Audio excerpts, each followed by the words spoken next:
Welcome to Pasco Library's Tech Time. My name is Jacob. Today's video is about how to access ebooks and e-audiobooks through Overdrive. We'll start at the App Store. If you're using Google Play, you'd use the Google Play Store. We'll use the search icon at the bottom and we'll type in Overdrive. You should be able to find it both in the Apple App Store and the Google Play Store. You'll click the download button, and when it's done downloading, you'll tap open. You can also download this for the Kindle Fire.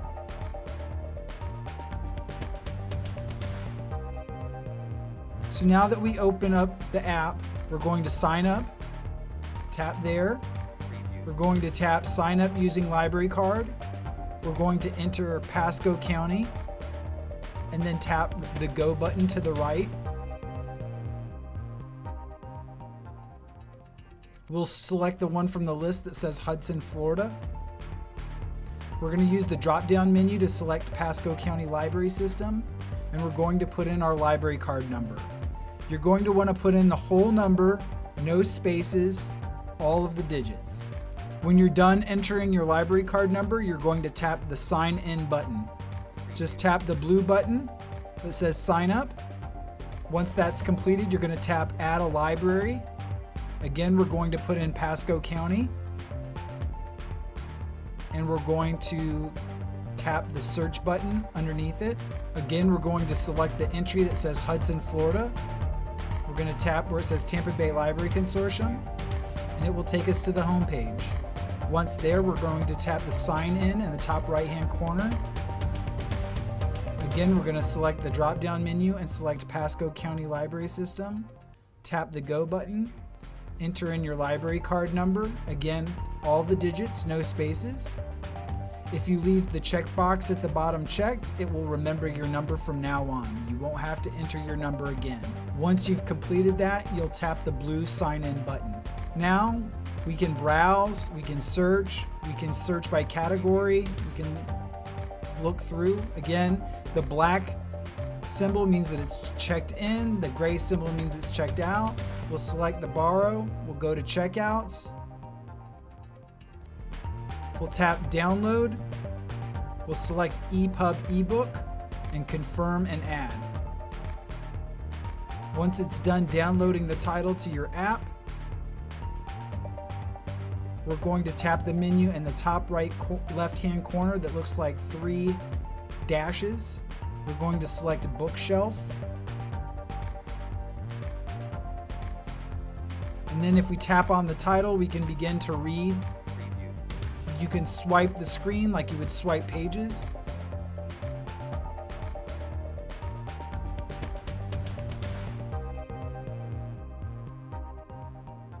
Now you can tap the middle of the screen and you can change the size of the font, the type of font, the brightness of the screen, the color of the background, all there in the settings menu. In the top right hand corner is the contents. We can skip to other chapters. We can go back to the bookshelf and we can either add more books or we can press and hold on the title and select return title. It will delete the title from your app and it will return it to the library system.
None of us has seen a disease quite like COVID-19 before.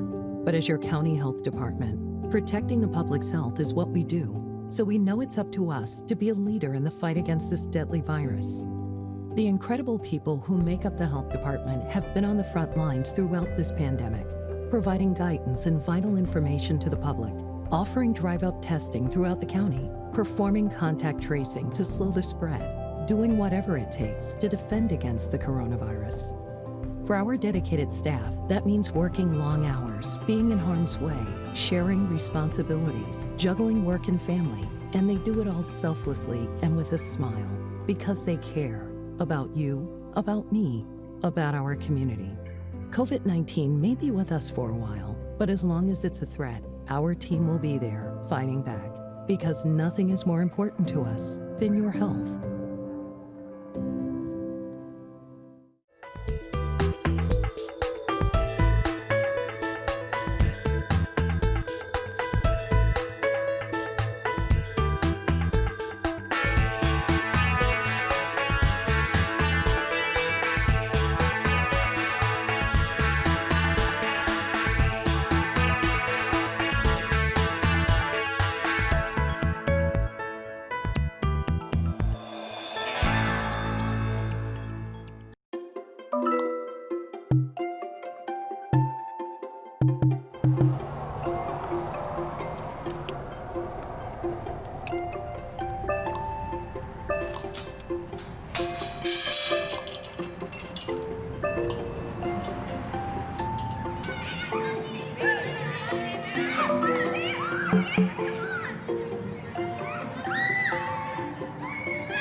Get on fire. A little bit more. No. Altitude.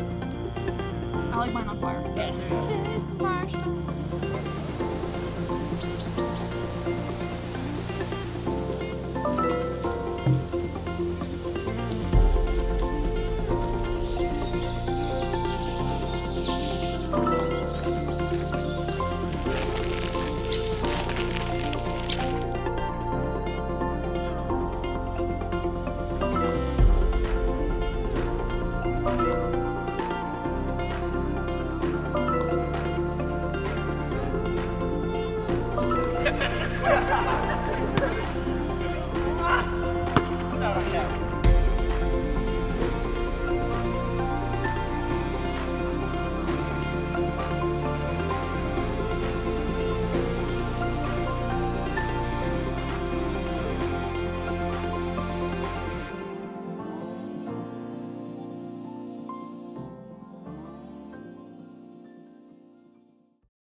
now, but only at that site, or? No, sir. No, but I mean, having all of you, or I think it's a matter of who's coming? Okay.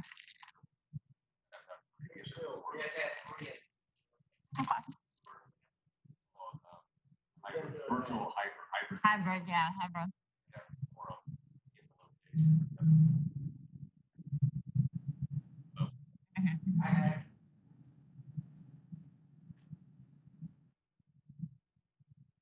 Got it.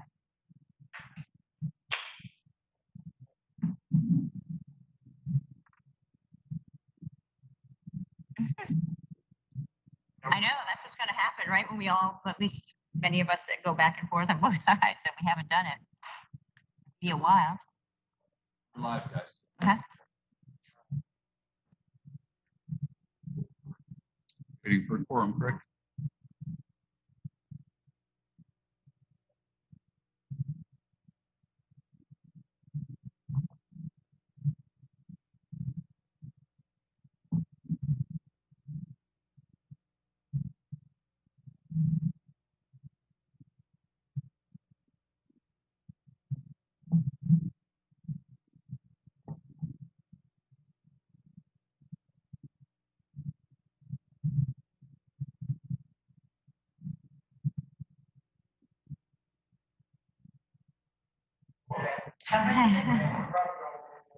Thing.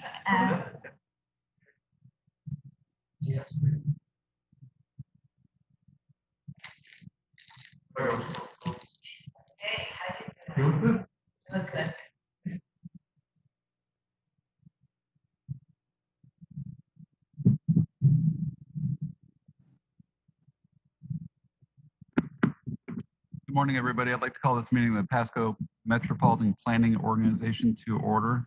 May we have the invocation, excuse me, and pledge of allegiance. Yes. O merciful Creator, your hand is open wide to satisfy the needs of every living creature. Make us thankful for your loving providence and grant that we, remembering the account that we must one day give, may be faithful stewards of your good gifts. Amen. I pledge allegiance to the flag of the United States of America, to the republic for which it stands, one nation, under God, indivisible, with liberty and justice for all. Thank you, Madam Clerk. May we have the roll call, please? Councilman Lance Smith. Mayor Scott Tremblay. Here. Mayor Hernandez. Here. Commissioner Ron Oakley. Here. Commissioner Mike Moore. Here. Commissioner Catherine Starkey. Here. Commissioner Mike Wells. Commissioner Jack Mariano. And Chairman Jeff Starkey. Here. Thank you very much. Now we're going to move on to call for public input. Now is the time for public comment. Citizens are given an opportunity to comment on any item coming before the board during this public comments section. The board also takes public comment on items to be placed on future board agenda and other business under their purview. Due to COVID-19 operations and to safeguard the well-being and safety of our citizens and staff, today's public comment will be handled differently. First, we will take public comment from those that have pre-registered for our WebEx link and are currently in queue. After, we will read into the record public comments, documents, PowerPoints, or videos that have been identified by members of the public to be read out loud and played at the meeting. Finally, we will take public comment from those currently signed up at the kiosk station. Comments should not exceed 3 minutes. This new format does not waive the request that when you address the board, comments should not directed personally against a commissioner or team member, but rather directed at the issues. This provides mutual respect between the board members and the public. For WebEx and kiosk participants, after stating your name and address for the clerk, the timer will be activated and will start a countdown. After 2 minutes, a beep will sound, letting you know that only 1 minute remains. After the time is up, 2 beeps will sound, indicating that 3 minutes are up and you should close your comments. WebEx participants will be disconnected when their time is up, and kiosk participants will be asked to move away from the kiosk. Madam Clerk, do we have anyone pre-registered to speak on any emails to read into the record? There is one at the public kiosk. It's a Mr. John Herrig Jr. They have not shown up at the kiosk. There's currently no one there. Okay. All we know. All right, we're going to do an agenda review. Mr. Blackshear? Yes, as far as the public comment, I would also say that Mr. Herrick did send in an email, so we do have his comments. Did you want to read that?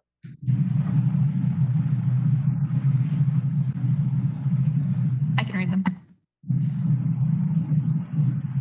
Just want to make sure that it gets into the record. So this is from John Herrick Jr. Address is 8826 Poe Drive, Hudson, Florida, 34667. And says the tunnel underneath Arterial Route 1 Little Road that connects the estates and Fairway Oaks for pedestrian and golf cart access. It also serves as a slough or an aqueduct for stormwater management and FEMA flood control. Tunnel that runs under Arterial Route 1 known as Little Road, golf cart, and pedestrian egress for the estates and Fairway Oaks subdivisions, part of the Masters Homeowners Association and what should still be an MPD. I believe Mr. Lohman filed fraudulent claims with Pasco County property appraiser Gary Joyner, and Mr. Joyner approved Mr. Lohman's request after the fact that the Board of County Commissioners said they were not going to green light this issue. Commissioner Mariano sent documentation to our state and federal elected officials waiting on response from that. Commissioner Mariano said to me personally, the only one that could rescind that would be Mr. Joyner himself. Many residents out of the 1,000 homes in that master MPD are not all right with that decision. It should not be rezoned agricultural timber just so one man profits. Mr. Joyner is not running for re-election, so Commissioner Mike Wells Jr. will be the one in the office next. I do not believe this issue should fall on his lap. General. That's it. Okay, thank you. Any comments on that this time? I'll add Mariano? one comment. The bridge underneath, staff was out there yesterday doing the repairs, checking out, make sure it was safe to move it away. So I know we're on top of that. Thank you. Mr. Chairman, I would also like to add is that I've informed our Planning and Development Director, Terry Nicterios Pittos, and there may be some issues with regards to planning and development, so he's got that information too. He may offer some additional response to that. Thank you, Ms. Fletcher. Okay, did you want to go on and speak about the hybrid virtual meeting requirements? Sure. For the record, Ronnie Blackshear, MPO staff. As far as the agenda review, as you probably noticed that there's a new format that staff is looking at doing. The items are sectioned via tabs for better readability. Kind of give you a section of, to kind of look at certain items, and you can kind of tell from the tabs. I guess once we get to a point where we can actually have physical documentations, that'll probably be a lot more clear for you too. Also, just to let you know, the reason why we went to this format is that you'll see also on the agenda, there's an item regarding our meeting schedule where we're going to bi-monthly meetings. That's a proposed. That also helps us to kind of get the meetings actually in a better sync them better with regards to the topics that are coming up. Kind of gives us some time between meetings that you'll see the CAC and TAC going in a meeting month prior to the MPO board meeting. So not everything is actually occurring at the same time within days of each of the meetings. So also, we have the hybrid virtual meetings, the 2021 meeting calendar. You're going to see two presentations. One is the congestion management process. There's an action required on that one. And then also TBARTA, Mr. David Green and the consultant Bill Ball with Tina Oliver will be presenting the TBARTA's Envision 2030 plan for information. With regards to the hybrid virtual meeting requirements, I also have, hopefully I think Mr. David Goldstein is on the line, so if I miss anything as I make this presentation on it, he can add to it. We just recently received, Governor DeSantis just recently issued an executive order within the last several days, 20-193. It is the latest executive order to the original executive order 20-69, which expired initially on August 1st. And it extends the ability of local governments to conduct fully virtual meetings now until October 1st. Just several days ago, it was to September 1st, but it has been extended to October 1st. The governor still recommends senior citizens and high-risk individuals avoid crowds, and all residents avoid groups of more than 50 persons. The governor's task force also recommends continuing to allow virtual participation in phase 2. The Board of County Commissioners adopted Resolution 20-182 on June 30th to allow county public meetings to be conducted both in person and through communications media technology. This was done also at the time when the board, BOCC, was having a meeting and didn't know exactly if that extension was going to happen to August 1st. So that was the discussion and the recommendation by the county attorney's office to go with the hybrid virtual meeting. The MPO has actually adopted that, and you'll see that as being one of our resolutions that you'll get to vote on in a second. It's in your packet. The hybrid virtual meeting compares to the fully virtual meeting schedule or format, but there are exceptions. A quorum must be physically present at the advertised location, which we do have today. Other voting members can attend virtually for health reasons or to maintain the social distancing requirements. Boardrooms are closed to the public except for staff and presenters who are required or invited to attend, and no more than 50 people can be in the boardroom. So that still holds. Phone-in is no longer an option, and public comments are limited to WebEx, email, or the new public comment kiosks in the lobbies at the West Pasco Government Center or East Pasco Government Center. And that's all I have. And Mr. Goldstein may add to that. Do you have anything to add, Mr. Goldstein? No, I don't. I think Ronnie covered it fine, unless there's any questions. Thank you. Any comments or questions for Mr. Fletcher? And just to let you know, the hybrid virtual meeting requirements is in the other resolution. So, and staff requests the board approve the resolution by the Pasco MPO adopting rules and procedures for MPO public meetings conducted both in person and through communications media technology. Second. Motion and a second. So all votes, once again, even with the hybrid, will be roll call votes. Mayor Scott Tremblay, Yay. Mayor Camille Hernandez, Commissioner Ron Oakley, Commissioner Mike Moore, Commissioner Catherine Starkey, Commissioner Catherine Starkey, Aye. Commissioner Jack Mariano, and Chairman Jeff Starkey. Aye. Motion passes. Thank you very much. Next action item is to discuss having a consent agenda during these meetings, which is familiar to me because we have that in for City Council meetings. So Mr. Blackshear, if you could go ahead and describe that. Sure. This is a new item that's on the MPO board agenda now. These action items are considered to be routine and will be enacted by one motion, and there will be no separate discussion on these items. However, a board member may request an item be moved to the regular agenda for discussion.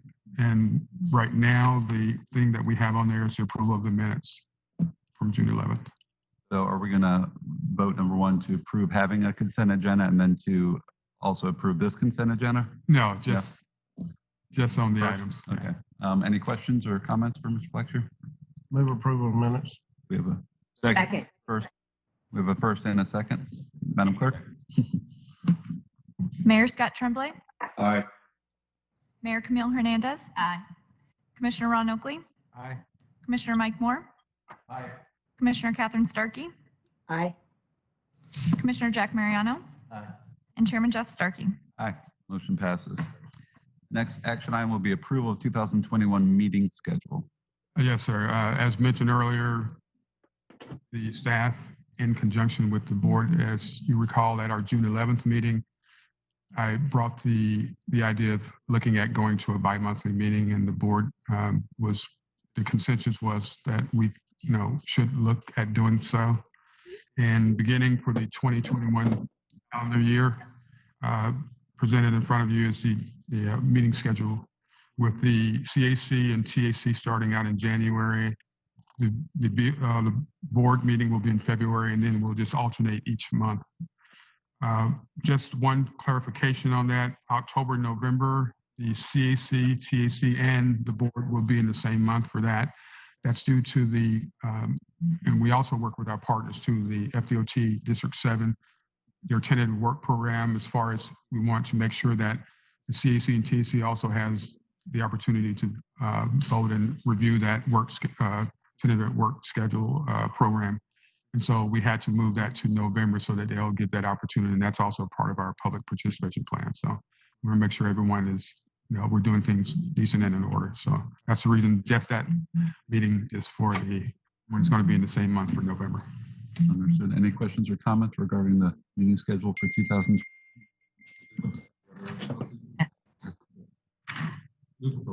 Second. First and a second, Madam Clerk.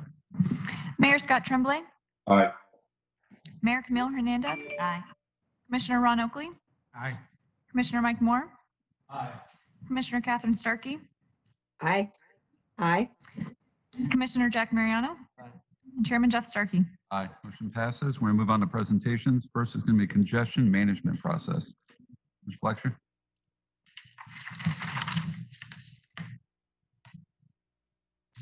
Sorry about that. For the record again, Ronnie Blackshear, MPO staff. The MPO, in conjunction with their long-range transportation plan, also updated their congestion management process. The MPO's consultant, Tyndall Oliver, was hired to do the both documents, the LRTP and the CMP. The project consultant is here now to make a presentation on that process. And CMP, as I said, was updated in concert with Mobility 2045, which is our LRTP. And at this time, I'll allow Mr. Wally Blaine with Tyndall Oliver to give that presentation.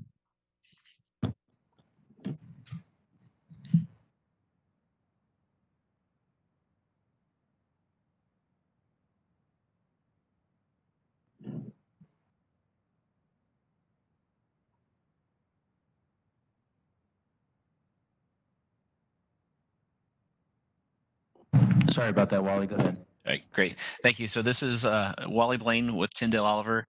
Hopefully you can see me and hear me as well. It's great to virtually be with you.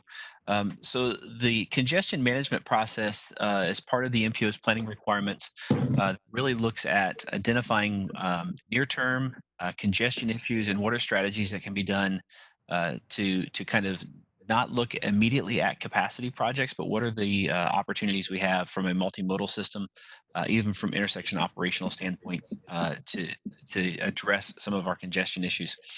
So while I have the opportunity to present to you today, just know that there was a great team that kind of worked on this behind the scenes, and thankful for all the work that went into this. So the two documents really that kind of outline the response to this are the Policy and Procedures Handbook, which really outlines the evaluation process and addressing what Federal Highway Administration has called the 8 actions of the congestion management process. So kind of stepwise documents what is done through the analysis.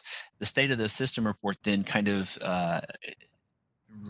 summarizes the system conditions under the current conditions. And so it's a response to those policies and procedures being handled and the analysis being completed. And so during the update, what we were tasked with was looking at the current state of the practice and what needed to be addressed for them. So with the passage of the FAST Act, the newest transportation legislation, the implementation of the mobility, the performance measures, and the adoption of the Mobility 2045 Long Range Transportation Plan, looking at incorporating those elements and aspects into the congestion management process. In 2016, the state of Florida readdressed the Strategic Highway Safety Plan. And as part of that, they've recalculated or resummarized some of the emphasis areas from safety. So as we looked at the safety measures, we wanted to make sure we were consistent with moving that forward. And then from the analysis standpoint, we updated the traffic data. So we had the most recent 2019 traffic counts on the roadways, but we also looked at the current conditions of our roadways where we have had capacity projects in place. And then really the analysis is looking not just at today, but what we would have as our conditions in a 5-year standpoint, looking at what's committed through the Transportation Improvement Program, as well as the local agency capital improvement programs for transportation projects, looking at what our system might be in 5 years from now and where we may have those congested situations. So on the next slide, this gives you kind of an overview of what those 8 actions are that I mentioned of the congestion management process. So while the Policy and Procedures Handbook outlines the entire flow of steps that are taken, really specifically the first 3 steps of identifying those objectives, looking at the congestion management process network and identifying the multimodal performance measures are only within the Policy and Procedures Handbook. And then those last 5 steps are really the analysis and the strategies and recommendations that come from that are what's captured in the State of the System report. So on the next slide is what we updated. These are the things that are incorporated in the policies and procedures handbook, and you can see they're highlighted kind of in that teal color are the things that were of major updates. So looking at the requirements from the federal transportation bill, making sure that we've got that incorporated, and in the applicable network area, making sure that we have an update of our transportation system. And we'll look at the map later, but some of those things include like the recent completion of the State Road 56 extension over to US 301, but also the planned projects in the coming 5 years, the Clinton Avenue extension around San Antonio and St. Leo, or what's under construction now is the Ridge Road extension. Those types of improvements to the network we want to capture as well. And then under defining performance measures, making sure that we're consistent with the federal requirements and the MPO's planning process through the long range transportation plan. And so on the next slide is a table that outlines what's listed in Chapter 5 of the Policy and Procedures Handbook in much more detail about those performance measures. And you can see they're categorized by different modes of transportation. And then those boxes that are near the top in green reflect the existing performance measures that were part of the congestion management process previously. And then below that in the blue are the measures that have been added for that consistency with the federal rules, as well as what we mentioned earlier as far as the strategic highway safety plan emphasis areas. On the far right is a new category that was added for the transportation demand management to look at how we have opportunities to partner with carpooling and van pooling for shared ride uses as another performance measure when we look at congestion management. So on the next slide is about the update of the state of the system report. And there's no section here that's kind of highlighted in teal because as the analysis, all of these sections were updated. So we did go through and look at just summarizing and looking at trends and conditions, what's changed since the last report was done, evaluating areas of congestion, comparing that to what's programmed or planned in the long range transportation plan, and then identifying effective strategies to move forward.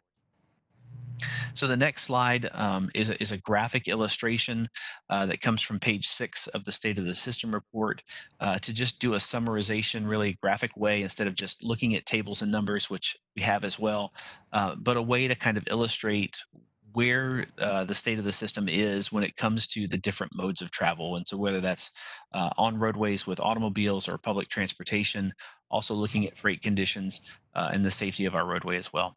So just a graphic way to kind of illustrate that, to be able to see what the conditions are. And so then the table then on the next slide is a breakdown of all of the measures that are calculated and evaluated. This is on page 7 of that State of the System report, and it's probably a little more clear to read in that regard there. But a couple of things I just wanted to highlight from this. The measure kind of in that top left table talks about the percentage of roadway travel that's occurring within the different level of service categories. And so certainly level of service A is our failing roadways, whereas letter A, B, and C are functioning fine.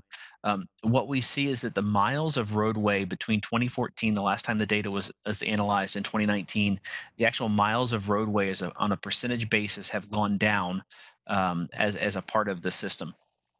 And I want to talk about that later when we talk about recommendations and strategies, that perhaps this is a measure that could be evaluated and be more of a total number rather than a percentage-based number moving forward. From the transit perspective, down on the bottom table on the left column there, PCPT has increased transit service frequency. So there are more transit routes operating at a higher frequency than there was 5 years ago, which is a great thing. One of the things that we noted is that with these numbers, ridership has decreased, and we did have some discussion about this. That this is not an abnormal trend from what's been seen in other areas, but there's also some concern about the way the data was reported at the within the National Transit Database. I know that PCPT is aware of that, and we've discussed that. But on the safety side, that bottom right table is where we've got now the expanded list of emphasis areas for safety performance measures. And safety was kind of up and down, whereas total crashes increased. We did see some things like in areas where work zone related crashes have decreased. So that's a good thing to see. We know that there's an emphasis on that and the safety of construction workers and the motorists in construction zone areas. And so what this reflects with the expanded areas, while the numbers for 2014 aren't different, they're categorized different than they were in the previous report. So it would create a little bit of a disconnect if someone was to go back and look at the previous report and do a comparison one-to-one on that. So the next slide just kind of outlines for you how we move from once we're identifying areas of congestion, looking at those system performance measures, we've got our areas of congestion. How do we screen those to move forward and identify recommendations or strategies for those? And so we identify those, and as part of the screening that's discussed in the policy and procedures handbook, it's really a 3-step screening. So the first thing we want to do is look and see, are there projects programmed in the next 5 years that could address these congestion corridors? And so we'll keep monitoring those with updates on previous reports. The second screen is, are there other areas of congestion that have projects identified in the long-range transportation plan? And so we know those projects are coming as time moves forward and as budgets are available for funding of those. And then the final screen is to say there are areas of congestion that don't appear to have a current project identified. So really that's from the congestion management process, where we need to look at what are the appropriate strategies to move forward with. And then once those strategies have been implemented, that's the evaluation that happens at the end. So the next slide is a map that shows you where the congested areas are, and there's a lot of information on here. And so in the blue areas, the blue kind of call out boxes are the locations that have been identified as congested, but there's a project in the next 5 years that could address that and could help with that. So we want to kind of wait for those projects to be done and implemented and see what happens. Those areas in black that really cover the majority of the area identify that there are projects in the long range transportation plan that seek to address those areas of congestion. And so what we have are 3 areas of purple that are the focus of the next slide, just as those projects or those congested areas that fell out of the Screen 3 analysis.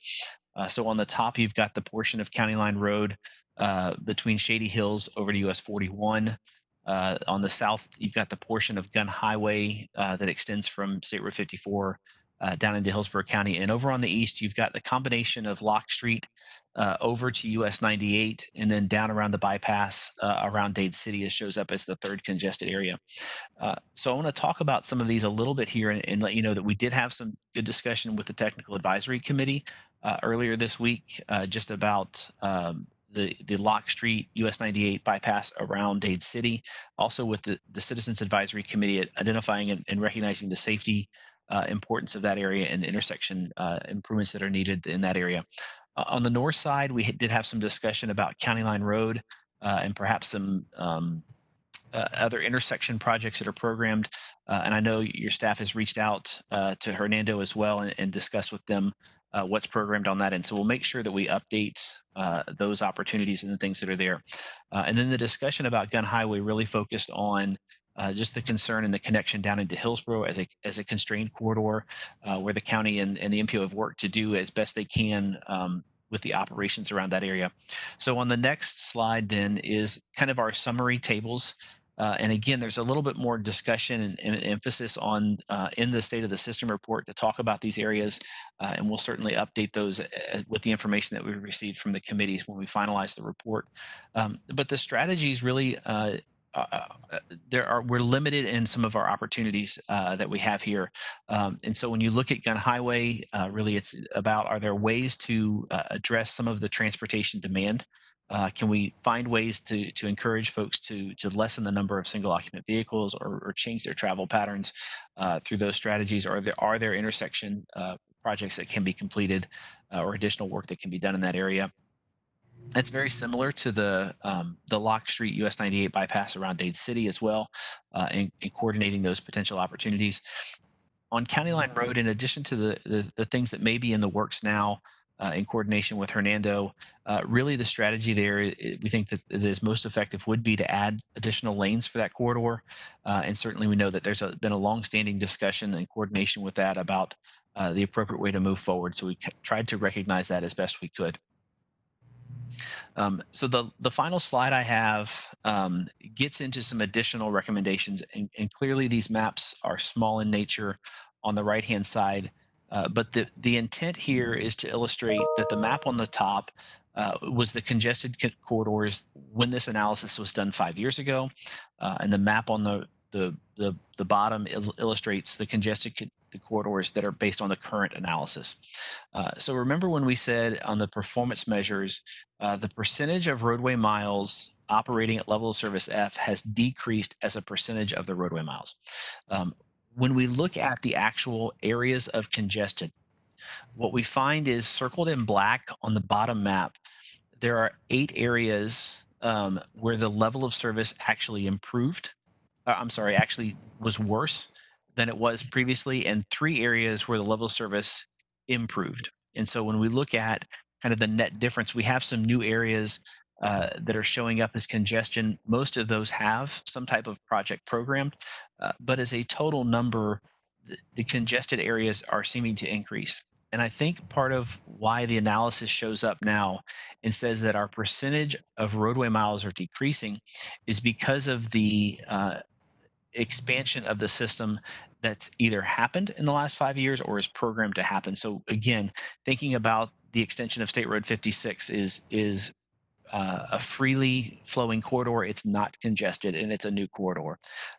The programmed improvements for the Clinton Avenue extension, the Ridge Road extension. So when we look at new facilities coming online, they're not going to open up as congested corridors. So it kind of masks where we have congestion when we look at it from a percentage of the system basis. So it's a consideration to move forward, certainly as the congestion management process moves forward and those performance measures are reevaluated as a recommendation based on the analysis that was done.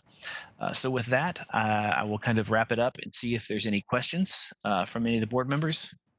Thank you, Mr. Blaine. Any questions or comments for Mr. Blaine? This is Commissioner Starkey. I have a question. I'm looking on your map and trying to see where you show Tower Road.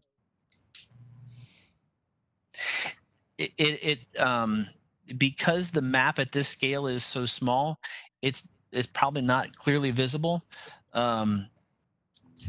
But the pieces that are planned to be in place in the next, or in place today, or in place in the next 5 years, are shown primarily west of Gun Highway, and then you've got some pieces that are east of the Suncoast in there. Our understanding of the network and what's expected to be there in the next 5 years is listed here. Certainly there are other projects, and even when we looked at the screening, identifying the congestion along State Road 54 in that area, recognizing that in the long range plan, there are other projects that will be done on Tower Road. Yeah, I think it's time that we start talking about Tower. I know we didn't want to talk about it while we were waiting for our Army Corps permit for Ridge, but now we need to start discussing it. And you can see that whole 54 Gun Highway congestion, and I believe Tower will be a real helpful addition to all that congestion down there. Also, I'm over here looking at the Holiday area, and you know, I have no idea what we have planned to try and fix that. I know for PCPT, I think we've talked about a rapid bus, I think going to Pinellas, and I think we're working on something there, and maybe a transit station. So I have concerns about that. Because Trinity Boulevard goes into Pinellas County, you don't see the real problem that's happening for our commuters from Pasco going into Pinellas County and waiting for multiple light cycles at Trinity Boulevard and Seven Springs Boulevard, which is in Pinellas County, but it's greatly affecting Pasco County drivers. So I have a note here to talk with Dan Biles about that. I don't know if we need to have a meeting with Pinellas County, but in some way we need to fix that that commute back up. I get emails every year when the schools start. I get a lot of emails that they're showing me it's backed up for, you know, for a couple miles. So yeah, so I don't know if we can go back to slide 10 maybe, is where we have that map that illustrates that. And Commissioner Starkey, like you mentioned, there is a lot of congestion that's shown in the Holiday area, kind of along that US 19 corridor. And what we understand is within the West Harbors Market area. So I may have said the wrong slide. It would be one just before that. The West Harbors Market looks at revitalization within the area. It's looking at multimodal transportation solutions and not so much as roadway capacity widening. So we can add a little bit more description or discussion about that in the narrative to kind of capture those issues for sure. Yeah, not sure if you talked about it, but that is where we're looking at doing that micro transit study.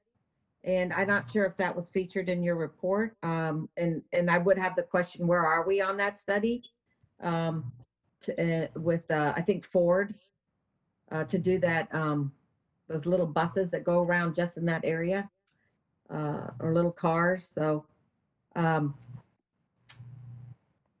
anyway, those are my comments. Okay. Thank you, Commissioner Starkey. Is anyone else? Commissioner Mariano. Yeah. Question for Commissioner Starkey. At that turn on Trinity Boulevard going down south, is that a double left turn or is it just a single at this point? It's double. It is a double left turn. Yeah. And a single to the right. The problem, from what I understand, it's not necessarily that light. It's the light at Tarpon Springs Boulevard and East Lake Road, which, it's hard for us to ask Pinellas County to do improvements there to help our residents. So I think it's a conversation that we have to have with Pinellas County and see how we can work out fixing that problem. Be a great place for an overpass. Mr. Chairman? Yes, Commissioner Mariano. Looking at County Line Road, and I know, Ronnie, you came, as we've been working on this for years. Fernando County at first, when I first was elected, they didn't want to do anything up there. Then they made some intersection improvements. In the midst, they had raised a whole bunch of money through federal grants, federal funds, and working with DOT, where they got big chunks of money. They still want to do it. We sent a letter supporting them. Ronnie, have we had any progress as far as how the federal money? Is there anything more we can do to help them acquire that money, which they qualify for as a smaller county? I believe that Hernando County has been in contact with Pasco County staff. And Manny, are you on the phone? If you could speak to that, I believe Manny may have an update to that. This is Manny. We are communicating with Hernando County with Steve Diaz, the MPO Executive Director. And I was wanting to know if they had any funding in place for improving County Line Road, as it is a priority mostly for them, a lot more than it is for us. And from what I gathered, there's only was an intersection improvement, and that's all they have, other than the segment very east of the Suncoast Parkway to 41 to tie into Ayers Road that's under construction right now. They were supposed to get some help from state. I don't know what happened. Their representative was supposed to get some money for county line. I am not. I don't have an update on that. I'm sure Commissioner Mariano, you were involved in that. We were waiting to see if they can capture that money or not. Other than that, we have this roadway improvement in our long range plan, but further down the line, and I think the county, Pasco County, is obligated for 35 or 40% of the cost. But that's all the update I have. Mr. Chairman, Manny, I will tell you, it's a little disappointing to hear you say it's a lower priority for us. These two connections of the road project have been on the list and haven't moved for many, many years. And I probably attributed partly it's only really Commissioner Oakley and I were the only ones affected by this. None of the cities are going to see it. None of the other three commissioners be on that road too much. But it is an important road. When you get a 2-lane road, a lot of businesses that we have on the southern side, they can't get out. If people can't get out, it's a dangerous set of roadway, which if you got people going from north-south, if they're going to come off at County Line Road at Suncoast, they may take that way instead of going onto 52. It could be a good alleviator if people found it to be a better way to go. Plus all the growth, we really don't want to end up being like Hillsborough County where they you can't get east-west on their southern boundary, our southern boundary, their northern boundary. We really want to try to elevate that up, and you'll see some better returns from traffic, economic development as well. But it is something we do need to take a look at and work with them every step of the way. As a small county, as I said, they are working. We just need to keep supporting them, and at some point, if they get a little bit closer, we need to be ready to step up.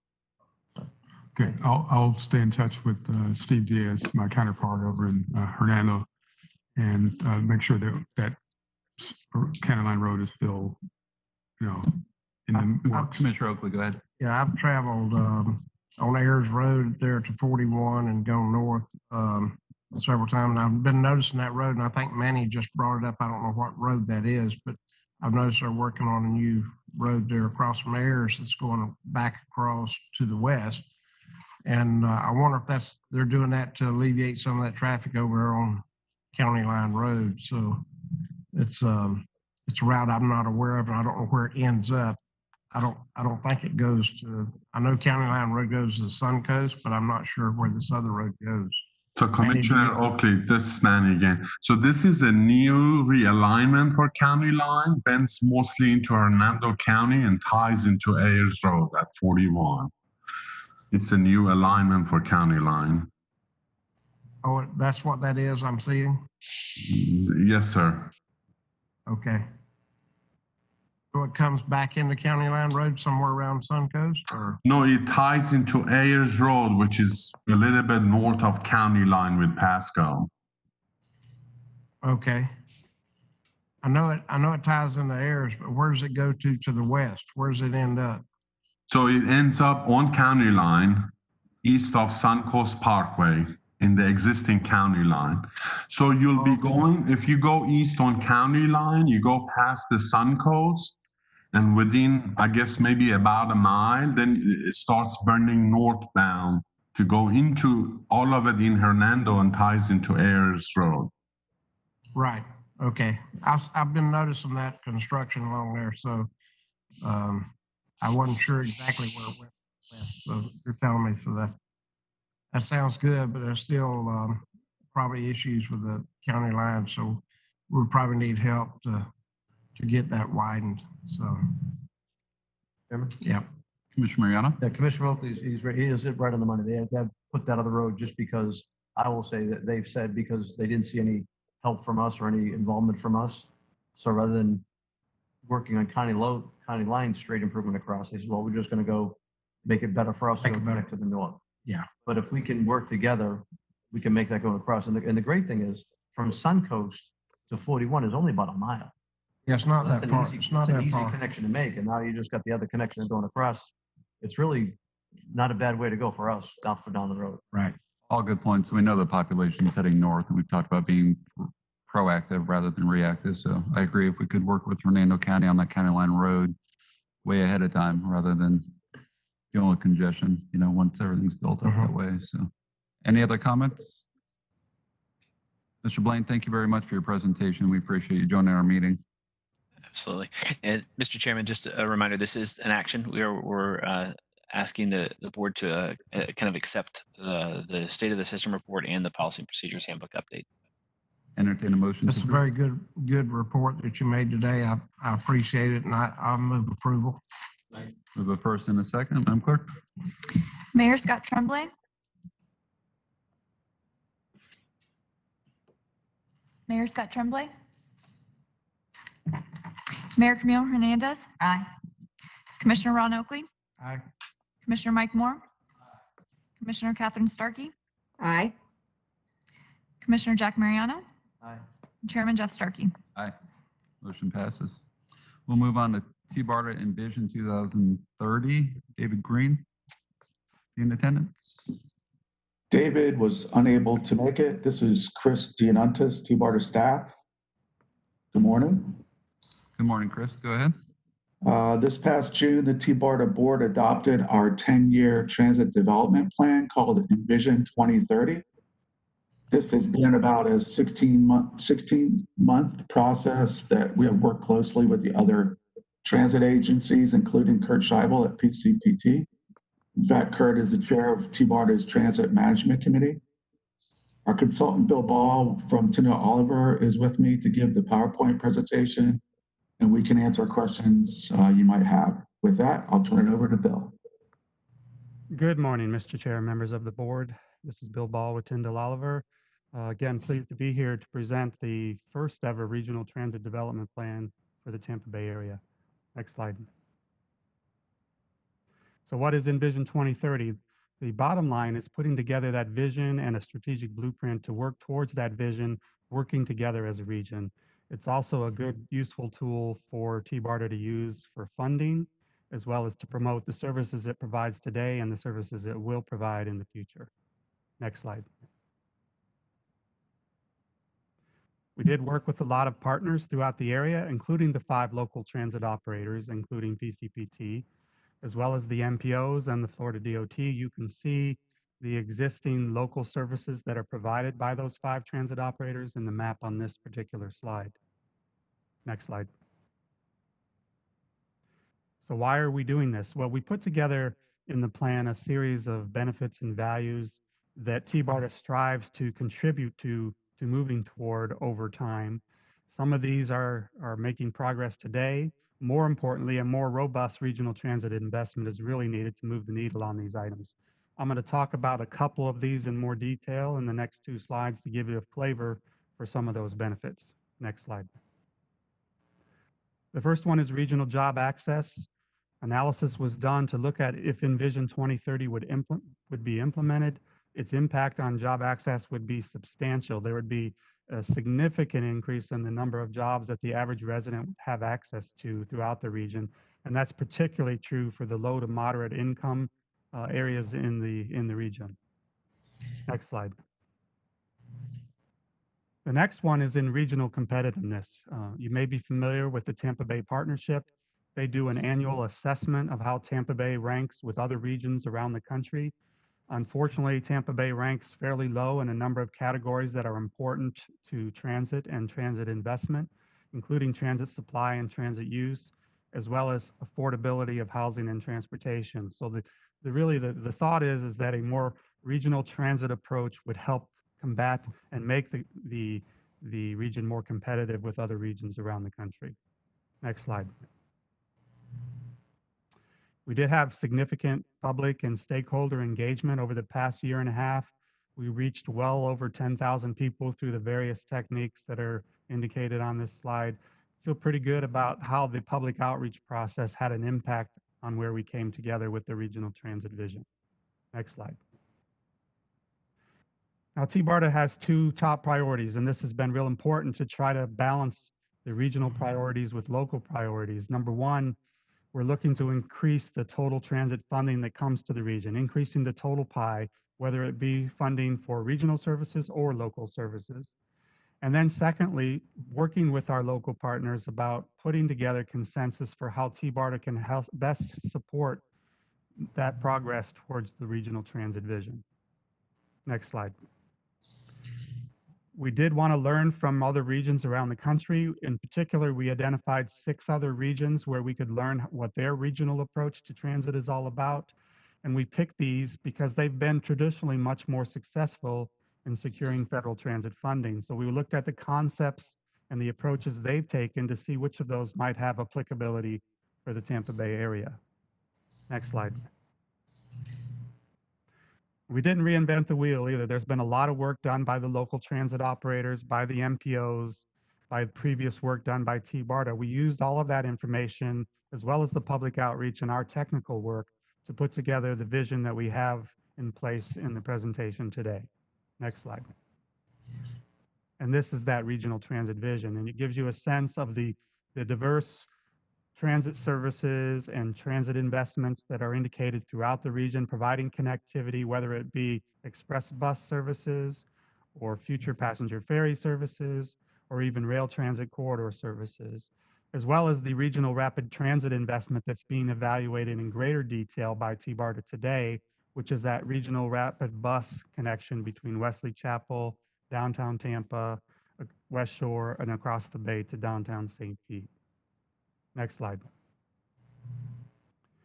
So now that we had that regional vision in place, we did want to step back and say, now what can we feasibly look at over the next 10 years? So we put together 3 investment scenarios to facilitate that discussion about what the possibilities are over the 10-year time period. The first scenario, more of a status quo scenario that focuses on the commuter services that T-BARTA offers today, which is the Vanpoola program and the other commuter assistance services they offer, as well as their focus on regional transit planning that they have in recent years.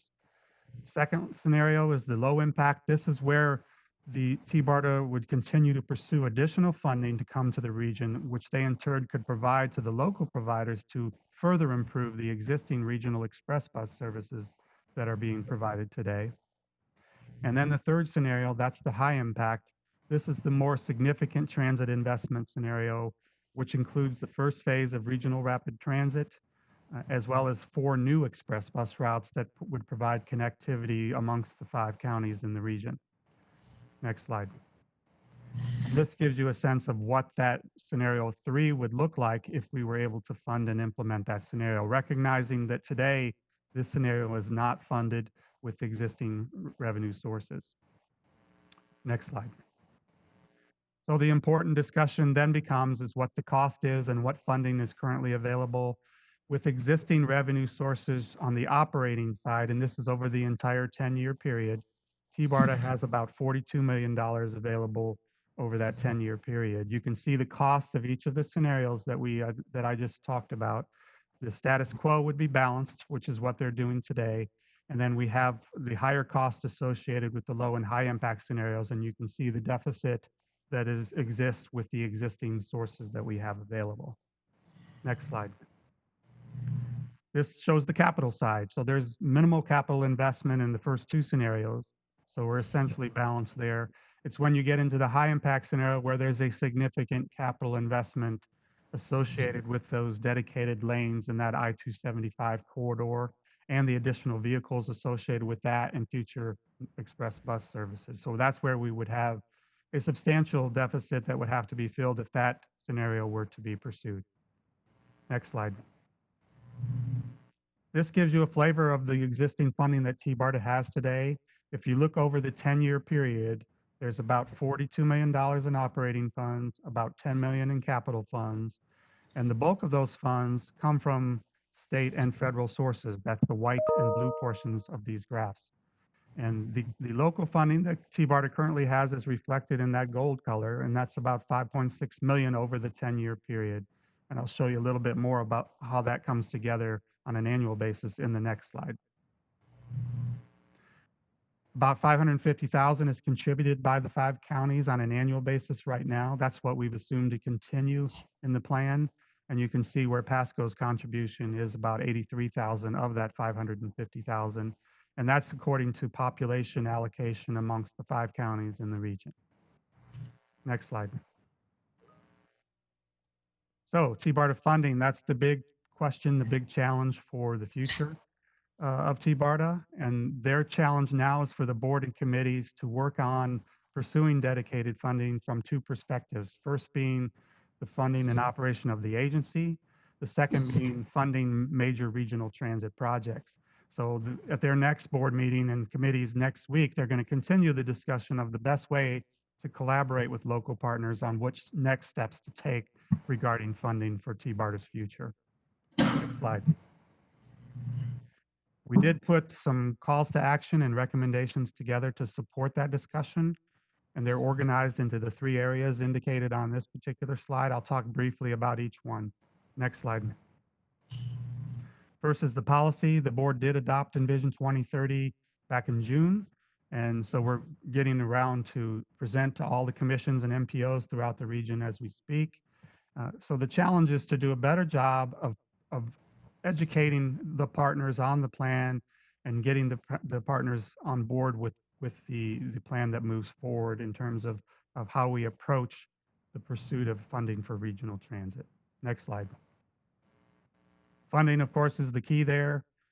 There's a lot of effort that needs to be done, but to pursue dedicated funding, the likely sources would likely require legislative change at the state level.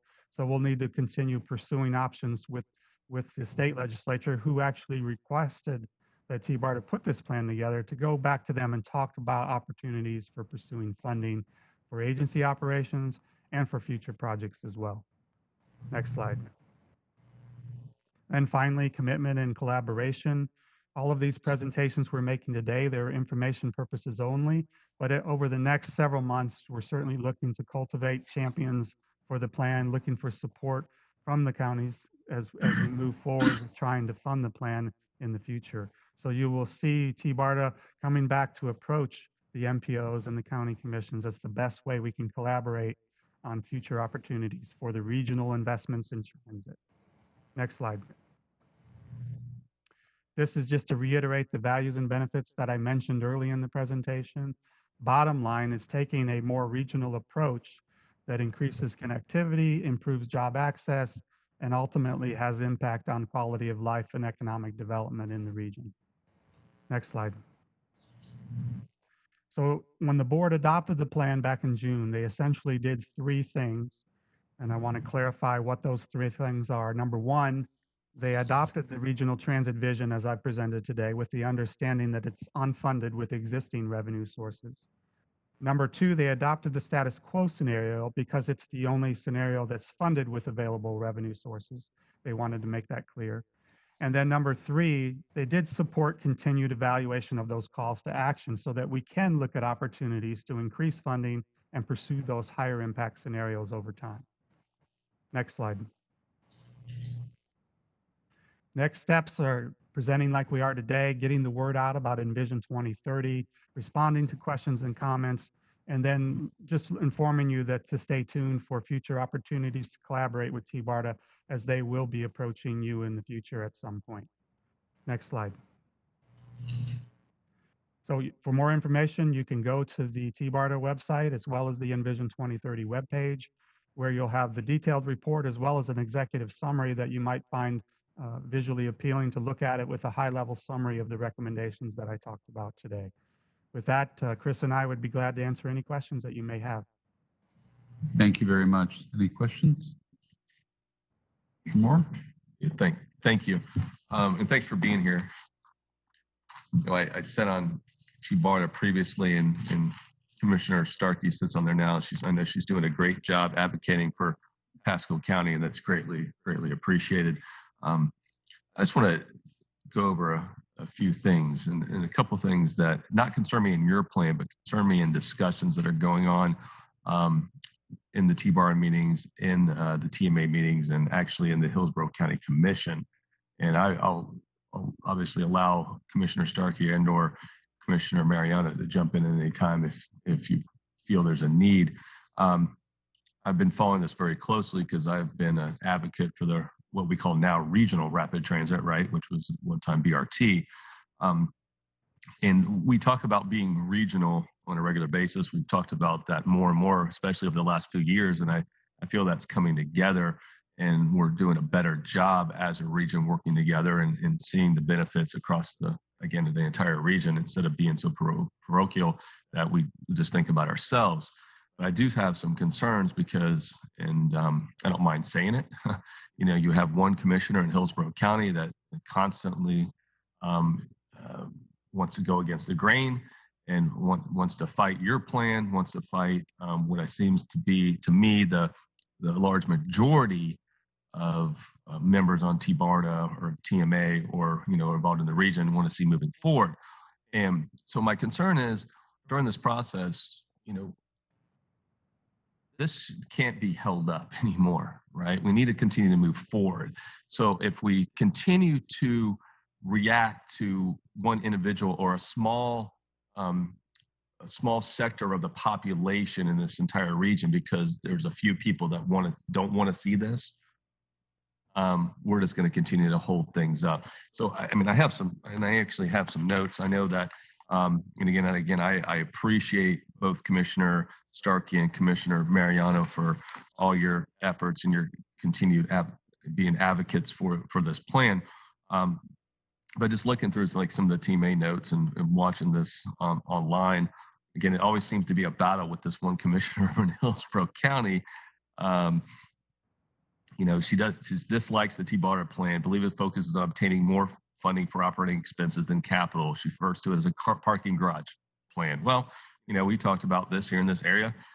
We're going to probably need parking and to be able to have our now what we call the RRT here in Pasco County. So keep us out of your concerns, please.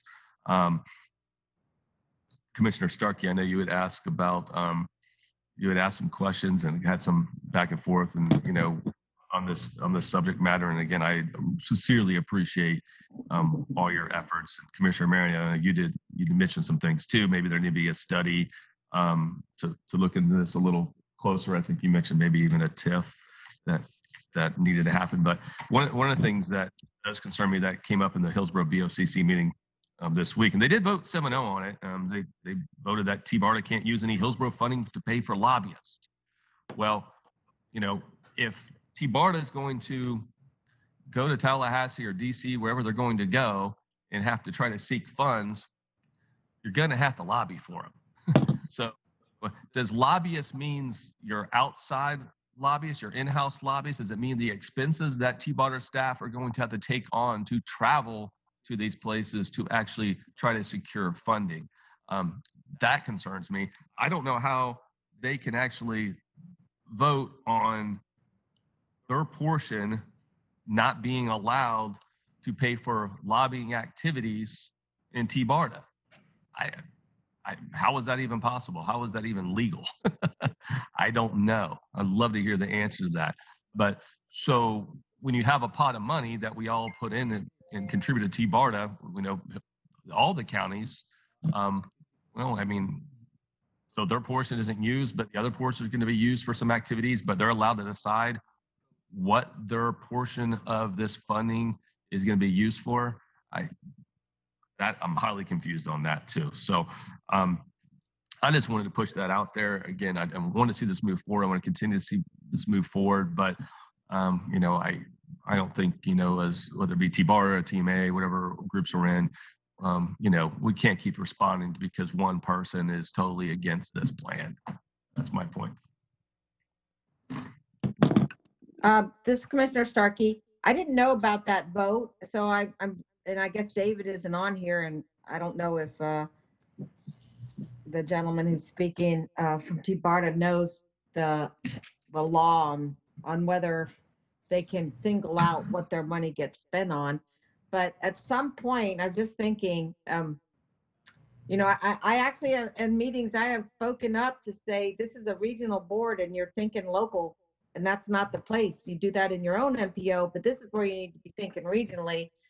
And I'm wondering if we don't need to show up at their county commission with a regional representation from the other counties and say something that please stop thinking so parochially, because it's going to hurt the whole region. It's really frustrating. I was surprised and disappointed when they appointed the same person back to T-Barter, but I don't think that's going to change. And so I think maybe we just need to show up and speak publicly about what's going on at their county commission meeting. It's a thought. Thank you, Commissioner. Thank you. And again, Commissioner Starkey, again, I've watched, I've heard what you said, and I know on behalf of our commission, we appreciate it. And the same with you with the team meetings, Commissioner Mariano. I know you're fighting for Pasco County and the region. I should say the entire region, but at the same time, it's for the benefit of all. Exactly. Yeah. Exactly. Commissioner Mariano. Mr. Chairman, I'm going to stand up just so Commissioner Roy can see. It feels like crazy.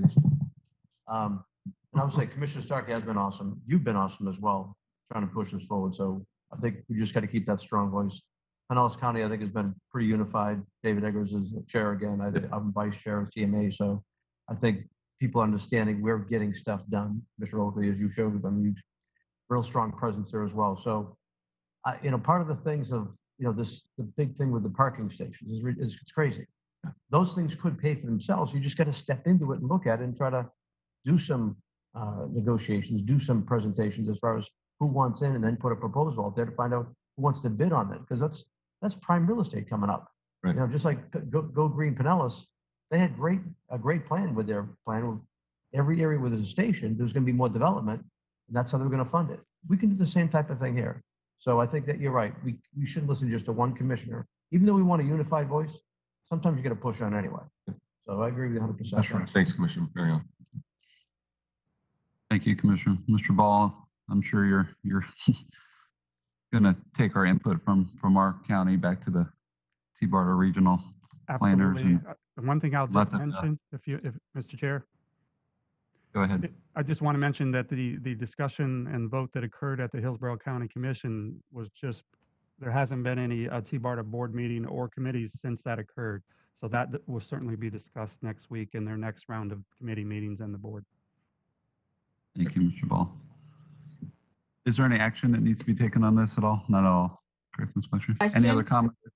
Yeah, Go I have a ahead. question for him, because I don't attend those meetings, but I have, or watch them, but I always say when I'm at these meetings that I don't represent myself, I represent my board. And so I always try and keep our board updated on what's going on in the meetings, you know, and the boards that I'm appointed to. I'm curious if this commissioner is she a sole voice, or is this the flavor of the whole board? I'm not sure I'm the best person to answer that, but she certainly has influence over the other commissioners. So there is a need to better educate the other commissioners on that board. Okay, thank you, Mr. Ball. Anything else? No, thanks so much. Thank you so much for your presentation, Mr. Ball. We appreciate it. Have a great day. We'll move on to reports and comments. Citizens Advisory Committee. I saw Kelly here earlier. Did she leave? Yes, sir. Okay. Unfortunately, she had another appointment which kind of coincided with her presentation, so there won't be one for this month. Will we have a BPAC report today? We may, I'll check, but I wanted to make sure if there's staff wanted to speak with regards to the CAC. I know that there were some discussions at that CAC meeting regarding membership, but I'm not sure if staff is there because they also had an appointment, another meeting appointment. Tania, are you available? I guess not. So. Okay. Move on to BPAC. Yes, sir.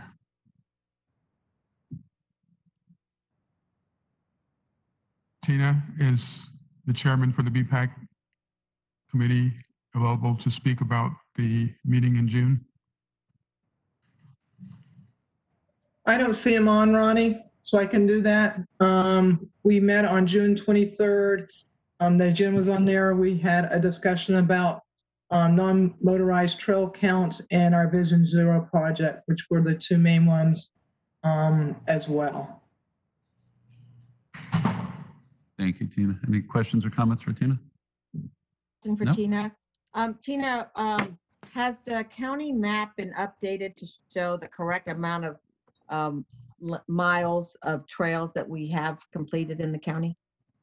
So we are in the process of a county bike map. So that's in work in progress right now. And we should have something hopefully by the next meeting, MPO board meeting, where we can present that map, working with GIS and parks. And it's in accordance with the regional map that we are working with the MUT group as well.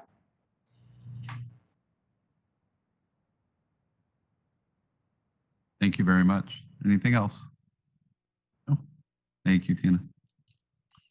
Okay, is Mr. Scheibel with us for the Pasco County Public Transportation? Yes, I am. Good morning, board. This is Kurt Scheibel. I'm the Director of Pasco County Public Transportation. And as you can see, I can finally announce after about 4 years, Shady Hills is ready to rock and roll. I've been briefing you this for a long time. Our buses are here and we're ready to start. We're going to be starting this on October 5th. So after the new fiscal year. We're looking at a Monday through Saturday service. Weekdays is going to be 5:30 to 8:30, Saturdays from 6:30 to 7:30. The good news is we'll connect with our PCPT routes 16 and 21. And we'll also get with the Hernando Blue route also. The thing that I'm really proud of is that we're able to work with the Pasco schools, and we're going to be able to service Hudson High School twice daily. The other good news is we're actually going to be traveling around 5A High School also as we turn around at the southern end of the route.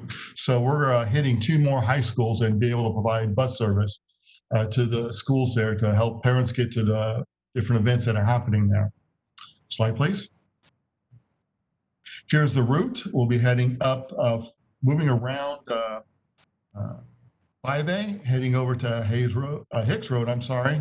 Moving up Hicks to Kitten Trail, up Little Road, then turning right onto Denton Avenue all the way across until it turns into Peace Road, north up to Shady Hills, and then we're going to turn around we're at County Line Road and Shady Hills hit. There's that Publix there. We're going to spin around that Publix. That's where we'll hit up and connect with the Blue Route with Hernando, and then turn around and slide,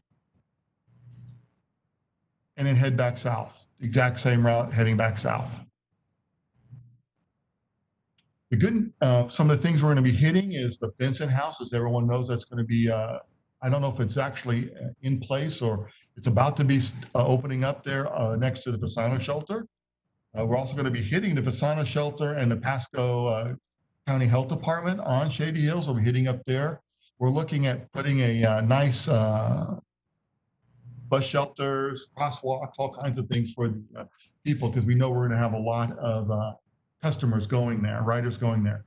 We're going to be hitting Shady Hills Elementary School, 5A, Hudson High School, Hudson Middle School, and Northwest Elementary, serving all those areas there for parents to be able to go see things like there's kids at school, school plays, things like that. Slide, please.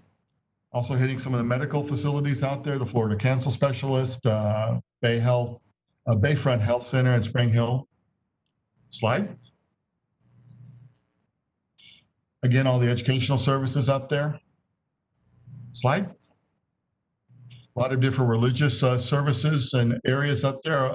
While we're not working on Sunday, they do have other events going on.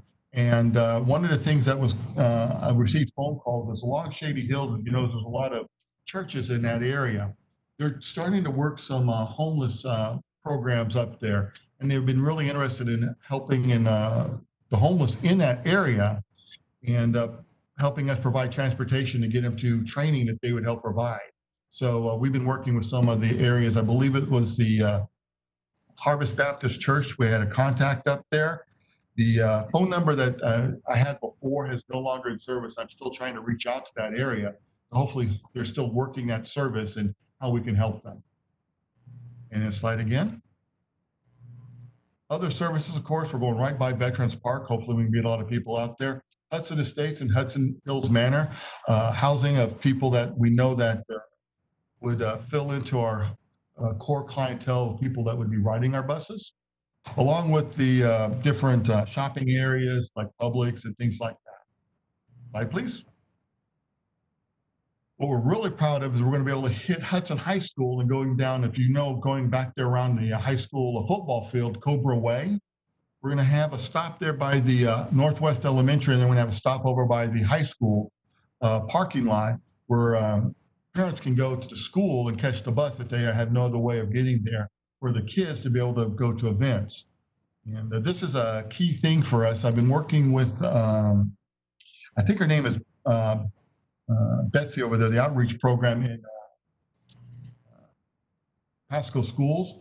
But I've also been working with Tad at the Department of Transportation, how we can start servicing some of the schools better. And that's going to be one of the other topics I'm talking about down the road is how do I service the schools? Because as you well know, getting parents involved in going to a football game, going to a basketball game, going to a school play that their kid is in helps increase the graduation rates. And if we can support that by providing bus service during those times that those events are happening, we are going to support that. So even though normally we only go there once just before school, once just after school, but the principal in that area will be able to give us a call and say, hey, look, on Thursday on November 19th, we're going to have a PTA meeting. Can you run your bus by there at the 8 o'clock and the 10 o'clock route? And we'll go, sure, no problem, and we'll make that happen. And then we're going to get with them to help get bus passes to the folks that need them so they can go to the PTA meeting on that day. So we are working those type of coordination, have it, getting those line of communications open so they can accomplish those type of events.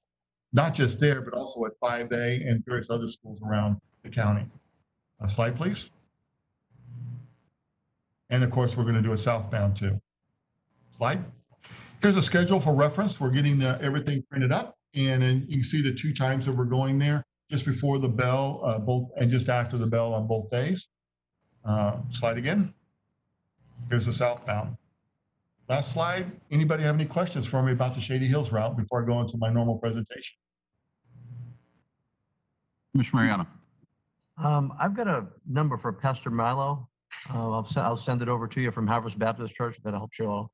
But I love the route. I love that it's just starting up in October. So great job on that. Thank you. Yes, sir. It was not. I had a Sharon, and I can't remember her last name. I have to look at the email, but maybe the pastor could connect me to the person he has running it to. But I will reach out to him. Thank you, sir.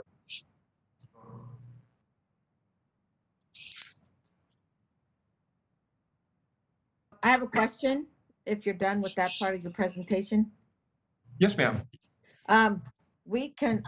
Statement, we continue to have the homeless occupy the bus shelter at Wawa.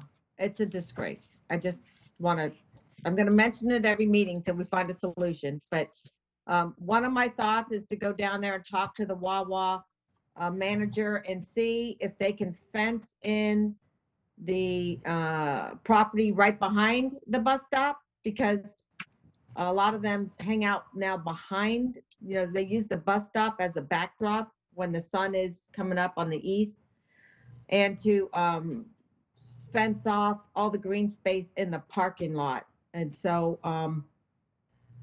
I don't know if that bus stop is on DOT right away or if it is on their property, but I've gone to the Pasco property appraiser website, and it looks like the property behind it might be owned by Wawa. So that's something I've thought about, but I get more and more complaints about that, and it's just heartbreaking because every time I drive by, they're sitting in there.